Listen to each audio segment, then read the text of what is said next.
तो friend, my self Sachin Malik. आज मैं आपको कंपनी लॉ से जुड़ा एक महत्वपूर्ण टॉपिक जो कि डील करता मेमोरेंडम ऑफ एसोसिएशन के बारे में बात करूंगा।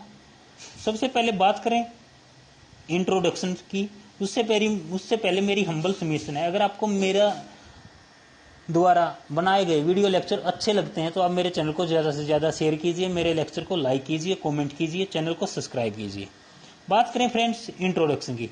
सबसे पहले बात करें कि कंपनी एक आर्टिफिशियल पर्सन है। कंपनी के पास 3 इंपॉर्टेंट डॉक्यूमेंट होते हैं। फर्स्ट क्या होता है? Memorandum of association.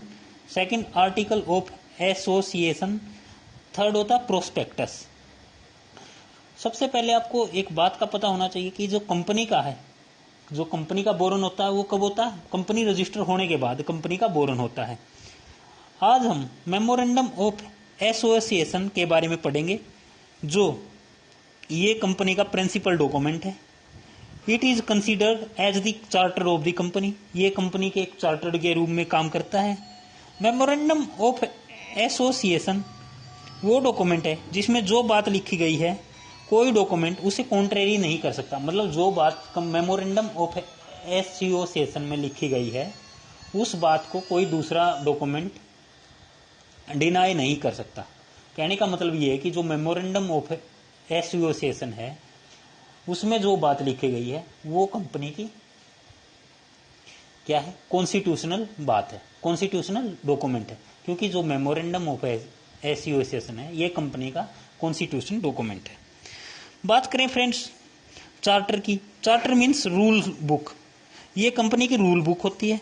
जब कंपनी का फॉर्मेशन होता है तो रूल रेगुलेशन लिखे जाते हैं किसमें? चार्टर में। और ये चार्टर कहाँ डिफाइन है?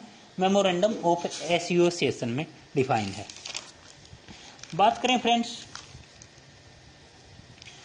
मेमोरेंडम ऑफ एसोसिएशन के बारे में। मेमोरेंडम ऑफ एसोसिएशन, जिसे हम एमओ बोलते हैं, ये कंपनी की पावर एंड ऑब्जेक्टिव को डिफाइन करता है कि कंपनी की क्या पावर है और कंपनी का ऑब्जेक्टिव मीन्स कंपनी का क्या मिशन है, राइट?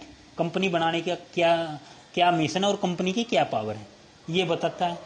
थर्ड बात करें मेमोरेंडम ऑफ एसोसिएशन कंपनी के स्कोप ऑफ ऑपरेशन को डिस्क्राइब करता है। मतलब कंपनी कितनी दूर तक जाएगी, मतलब जो कंपनी का विस्तार है कितने एरिया तक फैला हुआ है, कंपनी को एरिया को बताता है, स्कोप को निर्धारित करता है, डिस्क्राइब करता है। अब बात करें फ्रेंड्स डेफिनेशन की। सेक्शन 2 सब क्लोज 56 2013 कंपनीज एक्ट में मेमोरेंडम ऑफ एसोसिएशन के बेसिक एंड फंडामेंटल डॉक्यूमेंट के बारे में बात करता है। मेमोरेंडम ऑफ एसोसिएशन एक कॉन्स्टिट्यूशन डॉक्यूमेंट है। मेमोरेंडम ऑफ एसोसिएशन कंपनी से रिलेटेड सारी इंपॉर्टेंट बातें लिखी होती हैं इस डॉक्यूमेंट में। कंपनी के पास रजिस्टर होने से पहले 2 डॉक्यूमेंट चाहिए। फर्स्ट क्या? Memorandum of association. Second article of association. अब बात करें मेमोरेंडम से बाहर जाकर अगर कोई कंपनी काम करती है तो वो क्या होगा? Ultra vires.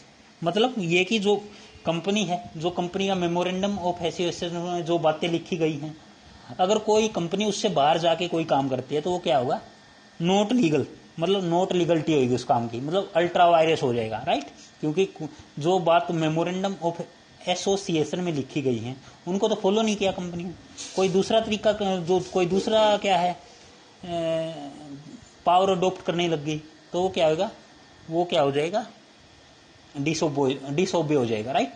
जिससे क्या बोलते हैं कि जो कंपनी की लीगलिटी होती है वो खत्म हो जाएगी।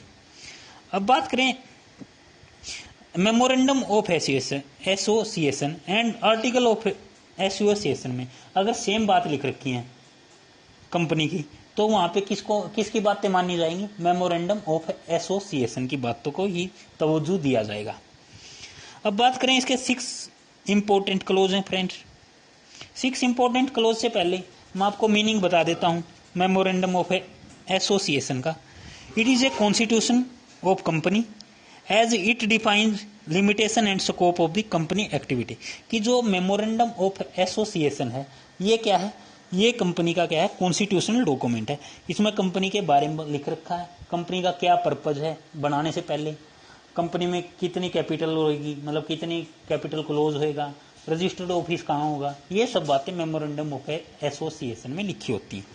अब बात करें फ्रेंड्स, इसके दूसरी बात बोलता है लिमिटेशन एंड स्कोप को कंपनी की एक्टिविटी की, और जो लिमिटेशन होती है कंपनी की कितने साल तक चलेगी और कंपनी का क्या स्कोप रहेगा, ये सब एक्टिविटी मेमोरेंडम ऑफ एसोसिएशन में लिखी होती हैं।